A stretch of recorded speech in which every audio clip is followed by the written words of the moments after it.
So this was an idea that I had to make a pendant and use all my scrap Dichro. So I thought I would take a little bit of time to build a few of these, throw them in the kiln, see what happens. So let me show you how I started it. Let me turn it down a little bit. Okay. So I start out with just a little bit of, well, you can't see the Dichro, can you? Can you see those pretty colors? There they are. Oh, they're so pretty. So I start out with just a piece of clear glass and kind of cut it to the size I want. Let's see.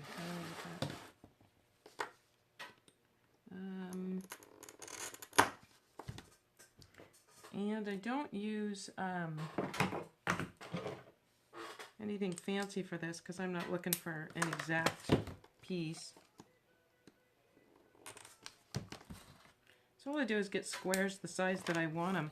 So that's going to be sort of the head. But then I take my nippers. I'm going to bring my thing over here so maybe I don't have to sweep up as much. And all I do is take the corners off and then round everything else out just by grossing a little bit.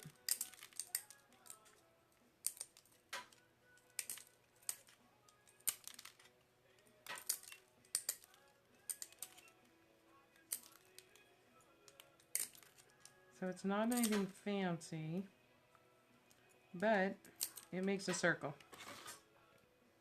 So I'd have my circle for the head, and then I just make these into kind of circles for the ears.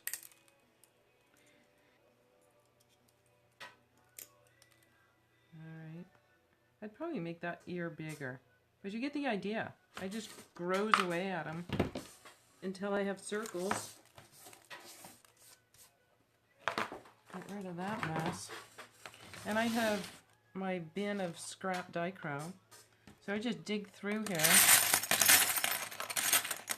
And I find the little pieces at the bottom.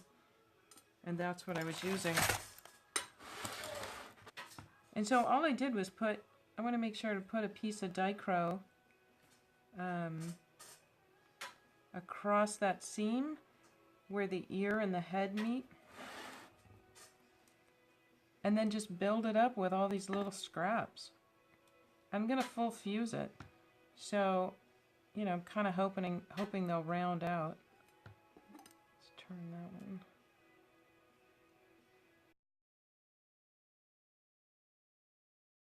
Once I've got all the pieces on there, I use hairspray. I use the White Rain hairspray. It's like $1.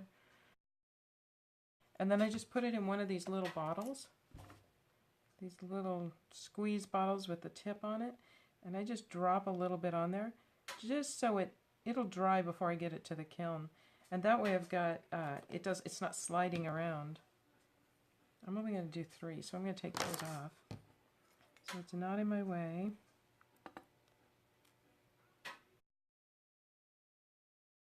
Dichro, if you want to know its true color, hold it at a 45-degree angle. And you'll see what color it'll be when you fire it. Ah, now it's starting to go. Now we're getting a nice rhythm.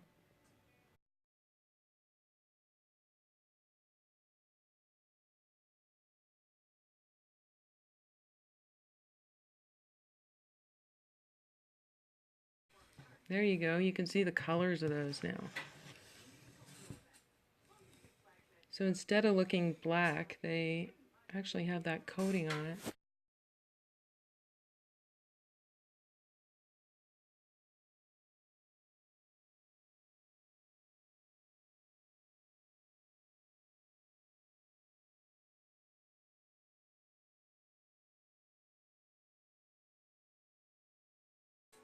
So I'm going to stick these in the kiln at a full fuse. Let me put a little glue on this one before I lose it.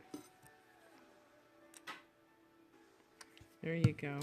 This fiber paper that it's on, I have, this is probably its 4th time being used.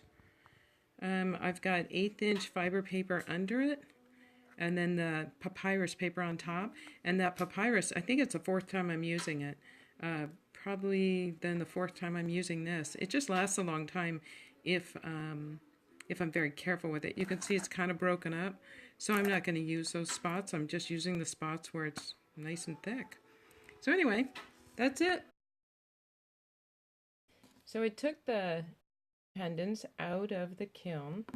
And if you remember, I started out with just square pieces of clear glass. I don't know if you can see that. And so I started out with clear glass and just nipped them into circles. And then put those in the kiln, just like that. Put glass on them and then full fuse them. And so this is what they look like finished. There we go. So I got all three of them out and I'm pretty happy with them. They got a little wonky. This one, the ear seems to be sticking out a bit. So not thrilled with that. This one sort of did that same thing. Got a little bit of a wonky ear here.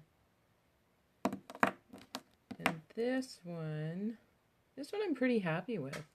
I like the way it turned out. So I would put a bail on this one. And I use Anraku bales. I don't know if you're all familiar with them. I would use a medium or a large. Just because it fits the pendant nicely. But also, you need something that sticks up enough above those ears so that it doesn't hinder the cord going through. So probably a large bail on that one. And then I use the recipe that I'm sure you're all familiar with. It's all over the internet. I use either Goop or E6000. And you put a little on the bail. Mash it onto there. Make sure you hold it pretty good. And wait about probably just a couple of minutes. Make sure it's got a good adhesion. And then I set it aside for 24 hours and let that glue really set on the bail. And then put it in the oven for 275 for about 20 minutes. And then I wait until it's really cool before I wear it. But that makes this Goop or E6000 work really well. Another option would be, when I built this, to build put the clear down. So I would put the clear down with the little ears and then put my Dichro face down on it. So that when it came out of the kiln, I would turn it over and see the Dichro under the clear. Oh, thanks for the heart. You would see the Dichro under the clear, and then I would just fire polish it to make that clear, shiny. And so it would take 2 firings, but it would still look really nice. I mean, it would look really great, so it might be worth a try. So maybe I'll do that next. This is the final result. Let's see if I can show them all at once one more time before I sign off. 1, 2, and nope, my fingers aren't going to do it. Oh gosh, maybe. 1, 2, and 3. And you can see the pretty colors. Yeah, that came out nice. Okay, signing off.